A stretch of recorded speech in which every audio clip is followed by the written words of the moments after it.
Okay, so have you ever been shopping, like, for anything really, and wondered how they actually decide on the price tag? Oh, all the time. Right.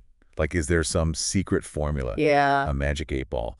Because Uh-huh. I was recently shopping for headphones, and I had this exact thought. Hmm. Should I wait for a sale, or is this premium brand actually worth the extra cash? Right. Turns out there's a whole science behind it, so get ready, because today we're diving deep into the world of pricing strategies. Oh, fun. We'll uncover how companies use them and what you need to know as a consumer to make smarter decisions.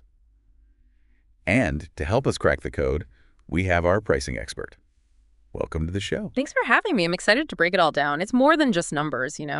Companies are using pricing to shape how we see their products, influence what we buy, and of course, boost those profits. It's like a strategic game, but with shopping carts instead of chess pieces, right? Exactly. So let's start with one that sounds pretty straightforward. Cost plus pricing. Okay. Our source describes it as basically calculating the cost of making something, adding a markup, and that's your selling price. Sounds simple enough, right? Yeah, and it's really popular for that reason, Yeah. especially with smaller businesses or if what they're selling doesn't change price much. So like a local bakery, for example. Exactly. They figure out how much the ingredients, the baking, everything costs, then add on a percentage, and there you have it, the price of your sourdough. Makes sense. So that $5 loaf of bread isn't totally out of thin air. Nope. Just good old-fashioned math and a little profit margin. Okay. But then we have value-based pricing. Now this one's interesting, right? Totally. Think about companies like, let's say, Apple. They're not just covering the cost of making an iPhone.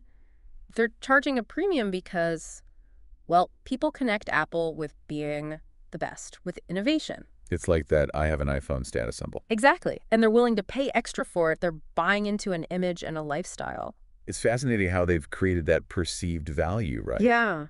But now let's talk about a strategy that probably makes everyone's blood pressure go up a little. Dynamic pricing. Oh, I know this one. Those airline tickets that seem to change every time you refresh the page. Ugh, tell me about it. It's all about airlines, hotels, even ride-sharing apps using algorithms to squeeze out the most revenue. So yeah, they jack up prices during peak times. So that's why that last-minute flight cost me a fortune. Yeah. Probably. They know you're desperate to get to that destination. Haha, touche. Yeah.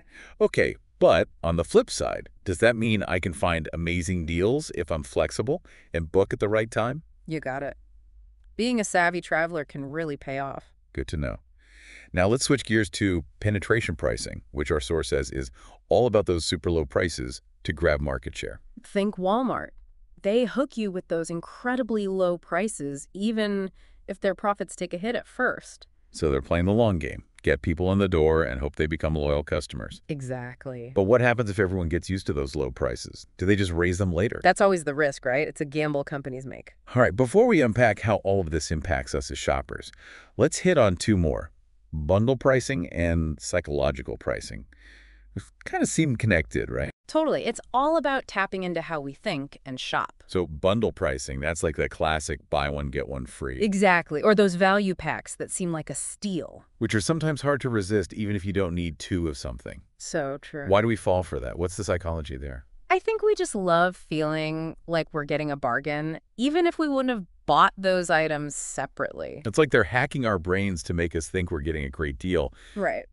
which leads us perfectly to psychological pricing, those sneaky little tricks like ending a price in 99 instead of rounding up to the nearest dollar. It's amazing how that works. Like $599 just feels so much cheaper than $600, even though it's only $1 difference. It's like our brains just see that first number and think, oh, that's a 5, not a 6. We're good. Totally. It's playing on how we process numbers. Retailers know these little mental shortcuts we take. Okay, so we've talked about how companies use these strategies. But how do we, as consumers, not fall for these tricks? How do we become smarter shoppers? Exactly. Knowledge is power. Right. So our second source actually goes into how these tactics impact us and gives some great tips. Okay, let's hear them. Let's start with cost plus pricing. What should we keep in mind there? Well, just remember that the price you see isn't just the cost of making the product. It's got that markup baked in, right? Right. That's how companies make a profit, which isn't a bad thing, but just be aware of it. So are you saying we should be questioning those markups? Yeah. Ask yourself, is this markup reasonable? Or are there other options out there? Especially if it's a big difference in price. Absolutely. Okay, makes sense. Now, how about value-based pricing? those premium brands, how do we know if the value is really there for us, for what we need? That's a tough one because value is different for everyone. Right. It really boils down to your priorities. So some people might value the status of a brand name, while others are fine with a less flashy but more functional product. Exactly. It's about being honest with yourself about what matters most. Don't buy the hype, basically. Buy what you need. Exactly. Okay, let's talk about the ever-present dynamic pricing. Especially with travel these days, those prices change constantly. Any tips on how to deal with that? Be flexible. If you can be open with your travel dates, even by a day or two, you can often find better prices. So like avoiding those peak travel times. Yes. And use those price comparison websites. Those are your best friend. Oh, I use those all the time for flights and hotels. They'll do the work for you. Compare prices, set up alerts for price drops. So I can stock that flight I want, and when the price goes down, boom, I'm there. Exactly. Okay, smart.